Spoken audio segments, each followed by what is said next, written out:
God grant me courage and strength.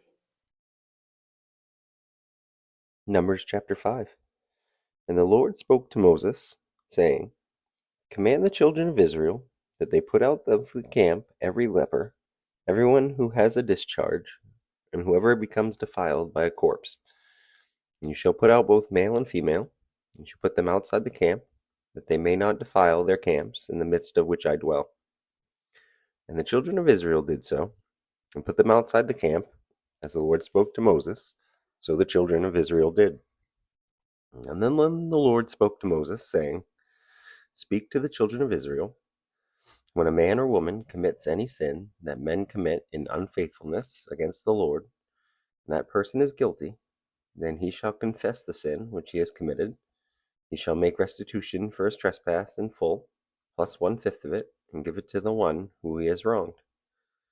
But if the man has no relative to whom restitution may be made for the wrong, the restitution for the wrong must go to the Lord for the priest, in addition to the ram of the atonement with which atonement is made for him. Every offering of all the holy things of the children of Israel, which they bring to the priest, shall be his. And every man's holy things shall be his.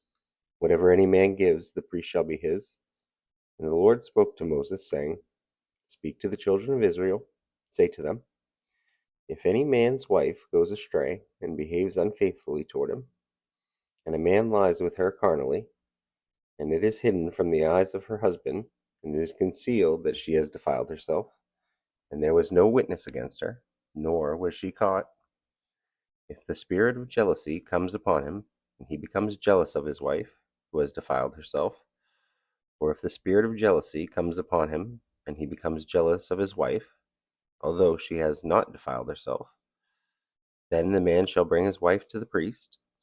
He shall bring the offering required for her, 1/10 of an ephah of barley meal, and he shall pour no oil on it, put no frankincense on it, because it is a grain offering of jealousy, an offering for remembering, for bringing iniquity to remembrance. And the priest shall bring her near, and set her before the Lord. And the priest shall take holy water in an earthen vessel, take some of the dust that is on the floor of the tabernacle, and put it into the water. And then the priest shall stand the woman before the Lord, uncover the woman's head, and put the offering for remembering in her hands, which is the grain offering of jealousy. And the priest shall have in his hand the bitter water that brings a curse. And the priest shall put her under oath, and say to the woman, If no man has lain with you, and if you have not gone astray to uncleanness, while under your husband's authority, be free from this bitter water that brings a curse. But if you have gone astray while under your husband's authority, and if you have defiled yourself, and some other man other than your husband has lain with you, then the priest shall put the woman under the oath of the curse, and he shall say to the woman, The Lord make you a curse and an oath among your people, when the Lord makes your thigh rot and your belly swell. And may this water that causes the curse go into your stomach, and make your belly swell and your thigh rot. And then the woman shall say, Amen, so be it. Then the priest shall write these curses in a book, and he shall scrape them off into the bitter water. And he shall make the woman drink the bitter water that brings a curse, and the water that brings the curse shall enter her to become bitter. And then the priest shall take the grain offering of jealousy from the woman's hand, shall wave their offering before the Lord, bring it to the altar. The priest shall take a handful of the offering and its memorial portion, burn it on the altar, and afterward make the woman drink the water.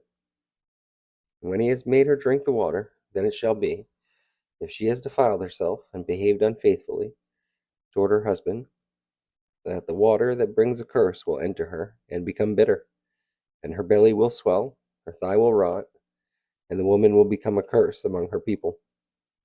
But if the woman has not defiled herself and is clean, then she shall be free and may conceive children. This is the law of jealousy, when a wife, while under her husband's authority, goes astray and defiles herself, or when the spirit of jealousy comes upon a man, and he becomes jealous of his wife, then he shall stand the woman before the Lord, and the priest shall execute all this law upon her. And then the man shall be free from iniquity, but the woman shall bear her guilt. Thank you for watching. Please remember to like, follow, and subscribe so you can follow me on this journey. Have a blessed day. Amen.